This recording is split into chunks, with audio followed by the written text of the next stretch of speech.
Buenas tardes, un honor estar aquí compartiendo en Al Cierre con todos ustedes. De verdad que brindar información veraz y tratar, ¿verdad?, de dar nuestra opinión, nuestra perspectiva sobre los temas nacionales e internacionales es la razón de nuestra presencia aquí, contribuir a informar a la población. Y es un privilegio, ¿verdad?, que me acompañe el profesor hoy, John García. Profesor, don ¿cómo Julio, está? no, ¿Todo bien? el placer No, es todo. el don es usted, profesor. Pero el placer es todo mío. Lo voy a compartir 50-50. Vamos a compartirlo, así es. Para no entrar en discusión, pero realmente es un honor. Yo le venía siguiendo en todas sus exposiciones y realmente es una lumbrera. Una joven promesa del periodismo dominicano. Usted por los afectos, doctor. No No me pongan en apuro, doctor. Eso sale de la fibra más sensible de mi corazón. No, muchas gracias, muchas gracias. Para mí es un honor sí, estar compartiendo con usted, ¿verdad? Y poder analizar algunos temas interesantes. Señores, miren, yo quiero iniciar con unas declaraciones del presidente del Instituto Duartiano Dominicano, Wilson Gómez. Me gustaría compartir con ustedes y ponerla en pantalla porque diríamos que contribuye, ¿verdad?, a abonar el terreno para lo que será una convocatoria la próxima semana de el Consejo Económico y Social, que textualmente plantea el presidente del Instituto Duartiano Dominicano.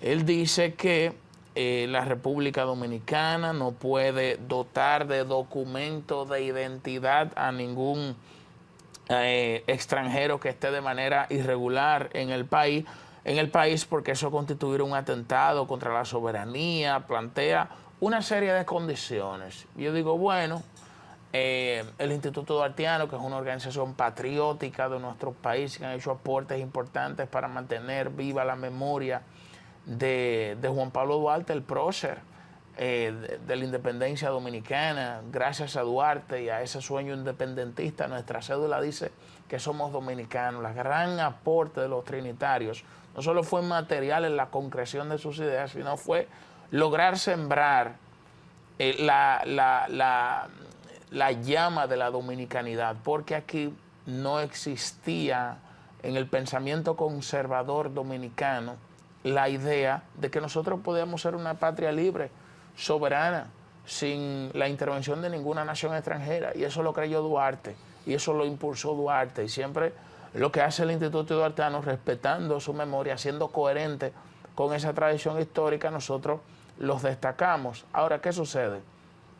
Que estamos a la espera de una convocatoria que ya se hizo formal, pero tiene que materializarse ya el próximo jueves, donde se van a reunir los presidentes de la República con todos sus equipos de trabajo. Se reunieron ya las Fuerzas Armadas, se acordó ya varios puntos, diríamos un preámbulo de lo que será tratado en este consejo. ¿Por qué es importante, doctor Wilson Gómez Ramírez, que nosotros hagamos cualquier tipo de planteamiento, y sobre todo de una institución de tanto prestigio como esa, dentro del marco del CES?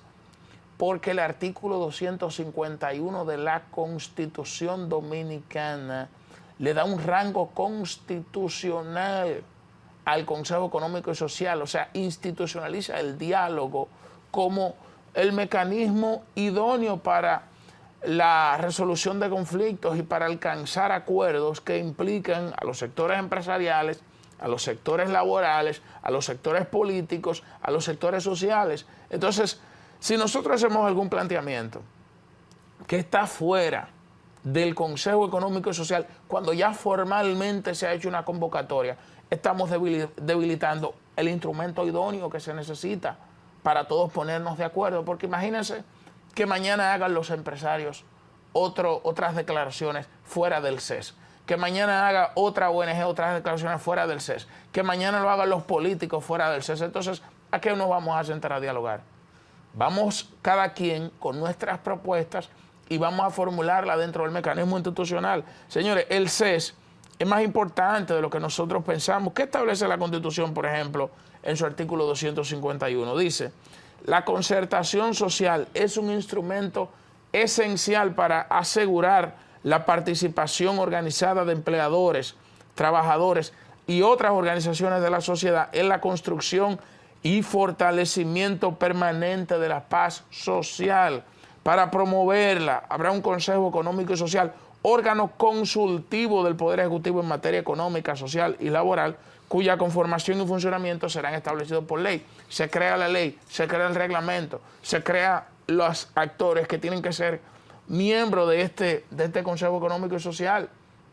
Entonces yo creo que tenemos que cuidar este instrumento. Y para cuidar este instrumento, si hablamos de la política migratoria, una vez hecha la convocatoria, tiene que ser dentro de esa mesa para que todos nos pongamos de acuerdo. Estamos claros de lo que tiene que hacer y no tiene que hacer el Estado Dominicano, pero recordemos que estamos buscando un consenso entre los distintos actores políticos, sociales y económicos del país, y por eso fue que se convocó el CES.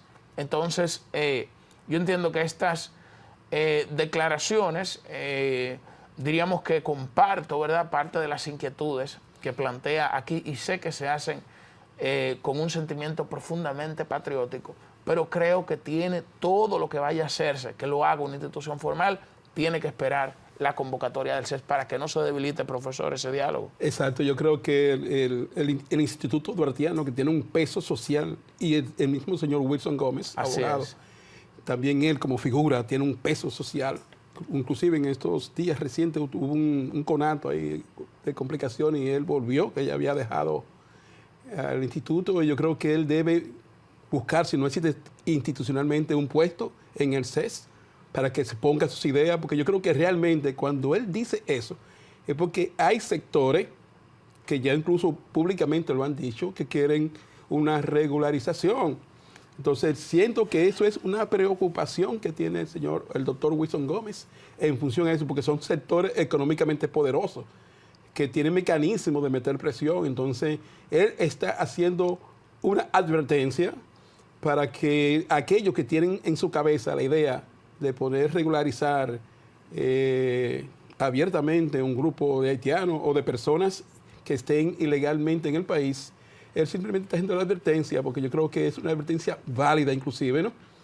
Porque realmente hay sectores políticos y económicos que están metiendo presión, porque entienden que yo creo que hay un constructo social, que el dominicano hay sectores que no quieren trabajar en la agricultura, no quieren trabajar en la construcción, y yo creo que eso no es verdad. Realmente el dominicano, cuando tiene las condiciones de trabajo, trabaja muchísimo porque sale del país y trabaja, y hace muchísimo trabajo en cualquier condición. Pero le es más fácil a esos empresarios trabajar a través de la ley más fácil, ¿no? La ley del mínimo esfuerzo, contratar ilegal, que no exigen tanto como exigiría un dominicano que está en su condición de nacionalidad en su país. Así es. Yo también comparto parte de la inquietud, pero vamos a escuchar ahora las declaraciones del presidente del Instituto Duartiano. Me dicen que ya las tenemos ahí. Vamos a escuchar. Excelente. La entidad patriótica lo que quiere es, desde ahora, advertir que el interés supremo de la nación, la dominicanidad, la soberanía, no entra en negociaciones. Que el interés general tiene supremacía con respecto a los intereses particulares. Esta entidad patriótica lo que quiere es, desde ahora... Escuchamos, señores, lo importante es, y reitero, de mi punto de vista, entiendo que el Instituto Duartiano tiene que estar convocado al Consejo Económico y Social, ¿verdad?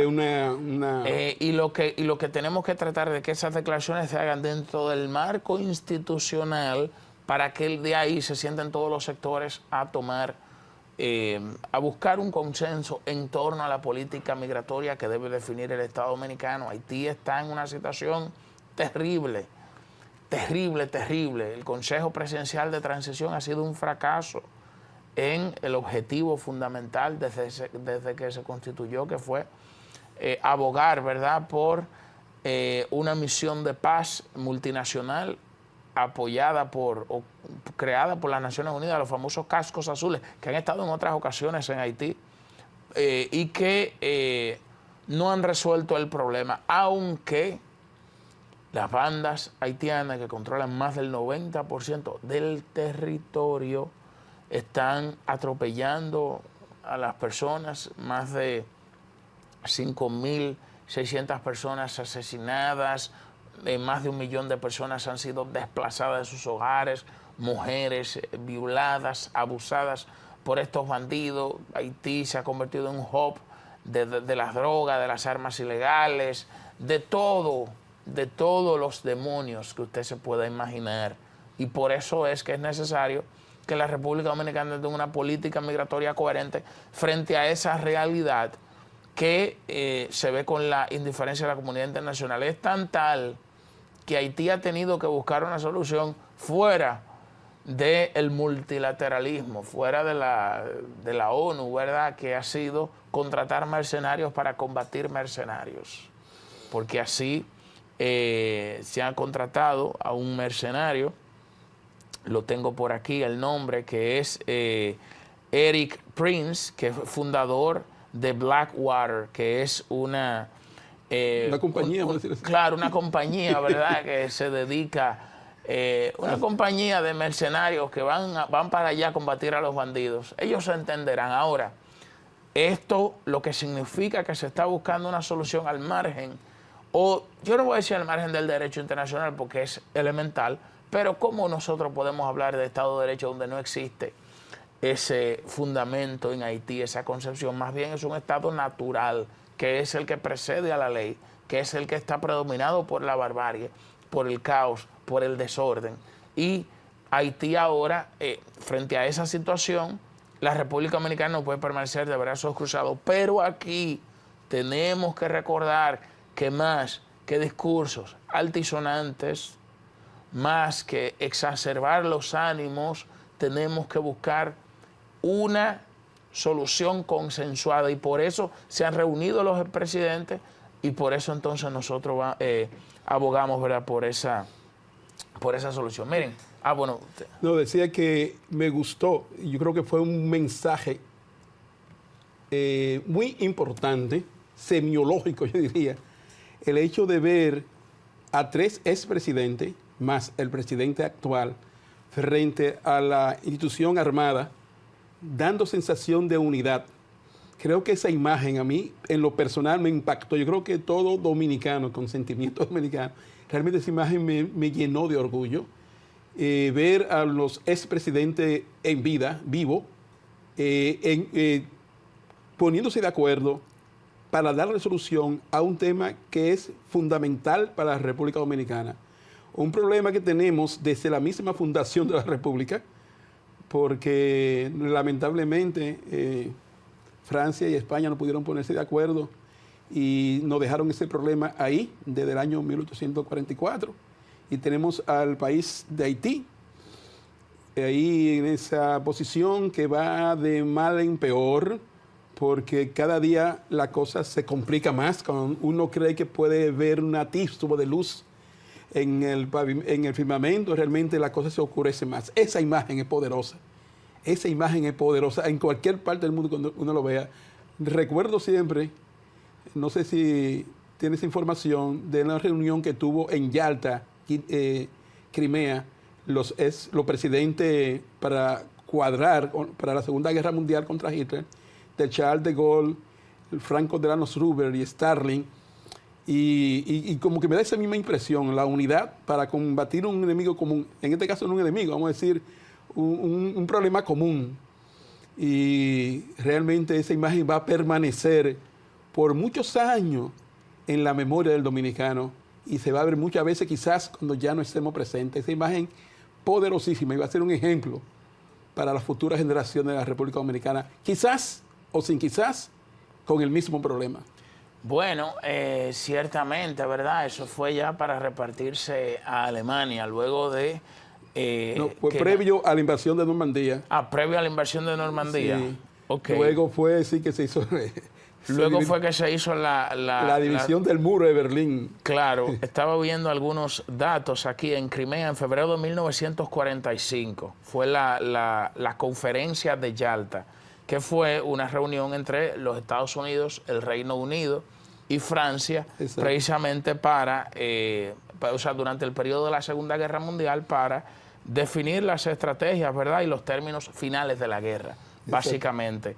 Y dentro de esa conferencia se acordó también el rendimiento incondicional de Alemania, porque Alemania, ustedes saben que fue prácticamente quien desencadena la Segunda Guerra Mundial. El 1 de septiembre de 39, cuando invadió a Polonia. Con los nazis, evidentemente. Y luego de que se produce ya la segunda, que ganan los aliados en la Segunda Guerra Mundial, entonces ellos se reparten a Alemania. Alemania tuvo una composición que se dividió cada uno de los territorios, o cada uno, diríamos, Berlín y también Alemania, se dividió en función de la composición ideológica de quienes ganaron la Segunda Guerra Mundial.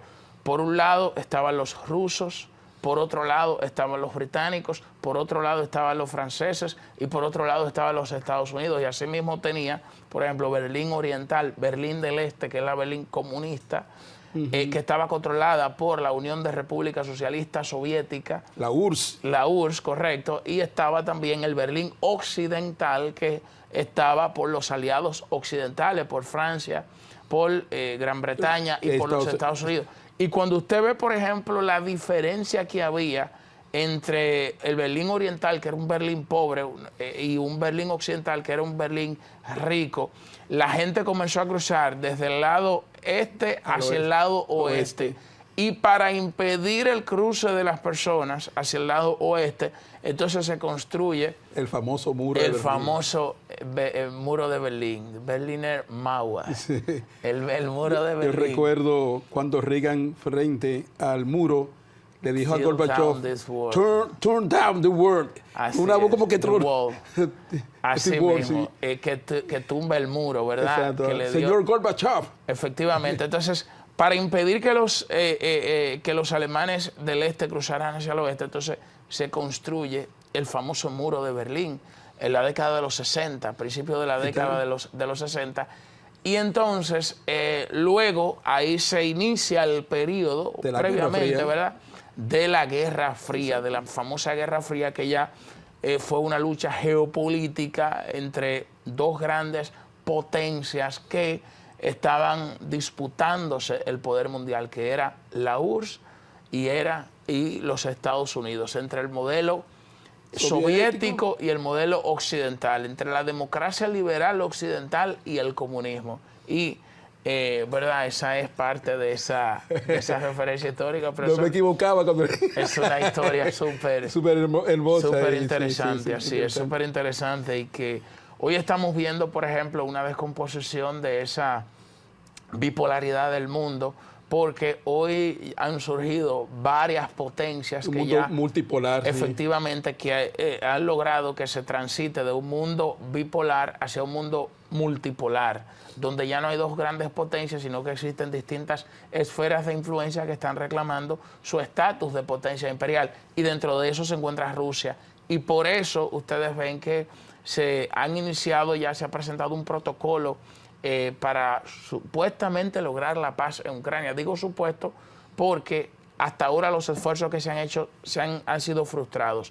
El presidente Trump, por ejemplo, antes de asumir la presidencia de los Estados Unidos, había dicho que en 24 horas él iba a solucionar el tema de Ucrania y que él iba a provocar una paz en Ucrania, porque Donald Trump, a decir de algunos analistas, está detrás de un Nobel de la Paz. Sin embargo, ha visto frustradas sus expectativas porque esto es más complejo que unas declaraciones altisonantes que se hacen en el contexto de una campaña electoral. Rusia plantea un aspecto fundamental para la guerra, y es que la OTAN recupere, diríamos, su causa, su origen, que desde su estatuto y su constitución, después de la Segunda Guerra Mundial, se creó este mecanismo de seguridad para los Estados Unidos, diríamos, controlar, tener una frontera de seguridad en Europa. Pero se acordó de que la OTAN no iba a girar hacia el este, que eran los antiguos territorios de la Unión Soviética. Incluso el mismo Ucrania. Efectivamente. Bueno, el presidente Gorbachev era de Ucrania. Efectivamente. Sí, Ucrania tradicionalmente siempre fue rusa. De hecho, en Ucrania se habla ruso. Hay zonas de Ucrania donde se habla ruso. Sí. Y esto es parte, ¿verdad?, de lo que Putin ha reclamado. ¿Cuál fue la causa fundamental de esta guerra? Bueno, la extensión de la OTAN, porque el hecho de que Ucrania quiere pasar a ser parte de la Unión Europea significa la antesala para que sea parte, sea miembro de la OTAN, y siendo miembro de la OTAN por su frontera territorial con Rusia, entonces estamos hablando de que extiende los Estados Unidos sus garras hacia Rusia. ¿Ustedes quieren saber más o menos un contexto histórico que puede, diríamos, evocar eso? Vámonos a lo que pasó en la crisis de los misiles en Cuba. ¿Cómo reaccionaron los Estados Unidos cuando ya Rusia... Nikita Khrushchev. Efectivamente, cuando ya Cuba, por ejemplo, se declara socialista y supuestamente, ¿verdad?, poseía armas nucleares, y se da toda una serie de una crisis diplomática, la famosa crisis de los misiles. De los misiles, sí, cuando se colocaron unos misiles. Y que esto, ¿verdad?, apuntando hacia Estados Unidos. Los Estados Unidos no lo iban a tolerar, y eso también provocó un cambio geopolítico en América Latina. Pero vamos a una pausa. Cuando regresemos de la pausa, yo quiero hablar sobre una situación a lo interno del Partido Revolucionario Moderno, y luego entonces vamos a abrir los teléfonos para que ustedes se comuniquen con nosotros.